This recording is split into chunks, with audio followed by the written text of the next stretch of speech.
मैं मेहनत मजदूरी करता था। अब मेरे से ये बूढ़ा हो गया हूँ, मजदूरी नहीं होती है। और ये मेरे बच्चा, ये मेरी बीवी है, ये भी ज़ेनी मजदूर है, ये बच्चा भी ज़ेनी मजदूर है। अब मैं चल के जा नहीं सकता अस्पताल में, इसको कैसा इलाज कराऊँ? इसको अपना सड़क पर अबूर कराऊँ या इसकी माँ को कराऊँ या खुद करूँ? मैं खुद भी मजदूर हूँ। मैं बूढ़ा तो हो चुका हूँ, कल में मैं मर भी जाता हूँ तो फिर भी इनका अल्लाह वारिस है। किस तरह से ये मजदूरी हुई, कब से ये मुझे बचपन में मजदूरी हुई और मैं मेहनत मजदूरी करता था।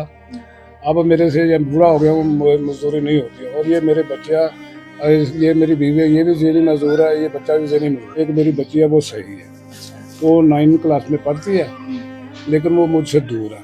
कुछ हालात ऐसे हैं मेरे घर के कि मैं उसकी रखवाली नहीं कर सकता। मैं रोटी बाहर से किसी के पास से मांग कर लाऊं या इनका ख्याल रखूँ।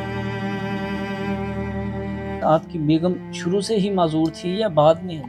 ये शुरू से ऐसी थी, लेकिन मेरी वालदा ने कहा था कि इसको छोड़ दो। मैंने कहा नहीं, ये अल्लाह ताला ने मेरे नसीब में लिखी हुई है। ठीक है, मेरा कम सा अच्छा, मेरी भी मजदूरी है, मेरी टांग मजदूर है, देखे ना, ये टांग से मैं मजदूर हूँ। लेकिन अल्लाह का शुक्र कि मैंने इसको अपनाया हुआ, और हो सकता है इन्हीं के वसीला से अल्लाह ताला मेरे को रहम करता है, मुझे रुचि दे रहा है। बेटे की कितनी उम्र है? ये इस वक्त 17 साल का है। अच्छा, तो ये पैदाइशी इस तरह से? नहीं, ये बाद में बीमार हुआ था और इसको मैं चिल्ड्रन अस्पताल में लेके गया तो उन्होंने इसको शीशे में लगवाया। बाद में इसको पहले ऐसे झटके ला के दौरे पड़ते थे, उन्होंने शरबत दिया, शरबत पिला रहे हैं, दौरे तो हट जाते हैं, जब शरबत बंद कर देते हैं फिर शुरू हो जाते हैं। अब मैं चल के जा नहीं सकता अस्पताल में, इसको कैसा इलाज कराऊँ? इसको अपना सड़क पर अबूर कराऊँ या इसकी माँ को कराऊँ या खुद करूँ? मैं खुद भी मजबूर हूँ। किस तरह से जिंदगी गुजार रहे हैं? एक ही घर में 3 अफराद माजूर हैं। बस ये अल्लाह ताला की मखलूक का कुछ मुखय्यर हजरात हैं। किसी वक्त तो कुछ कर देते हैं, को 12 महीने का ठेका तो उन्होंने नहीं लिया हो ना, तो फिर किसी से महल्ले से या किसी और से दूसरे से मांग लेते हैं कि हमें खाना दे दो, फलां चीज़ दे दो।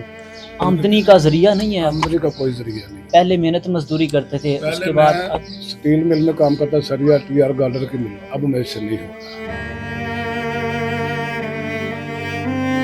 लोगों का किस हद तक ताउन है? मतलब रोजाना को खाने पीने के लिए कुछ मिल जाता है? नहीं, रोजाना का खाते तो हम रोजाना ही हैं, लेकिन एक वक्त ऐसा भी आता है कि बिल्कुल कुछ भी नहीं होता है, फिर हम किसी से मांगते नहीं है, क्योंकि शुरू से मैंने मेहनत किया। अब दिल नहीं करता किसी आगे हाथ फैलाऊं। अक्सर लोग होते हैं वो कमजोरी या माजूरी वगैरह हो तो मांगने लग जाते हैं, कभी आपने ऐसा? मेरा ये ज़मीर गवारा नहीं करता कि मैं 10 जमात पढ़ा हूँ, कुरान पाक की मैट्रिक मैंने की है। ये खुददारी मुझ में शुरू से रही है। अल्लाह का कानून है कि मांगना बहुत बुरी आदत है। सवाल भी नहीं करता हूँ किसी से, बस अल्लाह ताला का फजल है, शुक्र है, जो कुछ भी मेरे हालात हैं वो अल्लाह ही बेहतर जानता है। तो कोई ऐसे इदारे, कोई फाउंडेशन वगैरह, किसी ने कोई ताउन नहीं किया आपके साथ?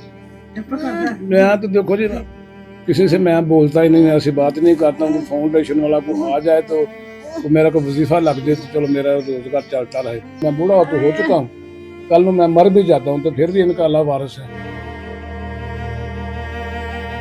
जी नाज़रीन, तो आपने गुफ्तगू सुनी, बुज़ुर्गों ने बताया कि किस तरह से उनकी ज़िंदगी गुजर रही है। उनका बेटा जो है 17 साल की उम्र में है, लेकिन ज़हनी तवाज़ुन दुरुस्त नहीं है। उनकी अहलिया जो कि शुरू से ही वो ज़हनी माजूर हैं और ख़ुद वो जो है वो जिस्मानी माजूर हैं। अब देख सकते हैं किस तरह से वो ज़िंदगी गुजार रहे हैं। इसी के साथ शकील चिश्ती को दें इजाज़त और देखते रहें न्यूज़ अलर्ट।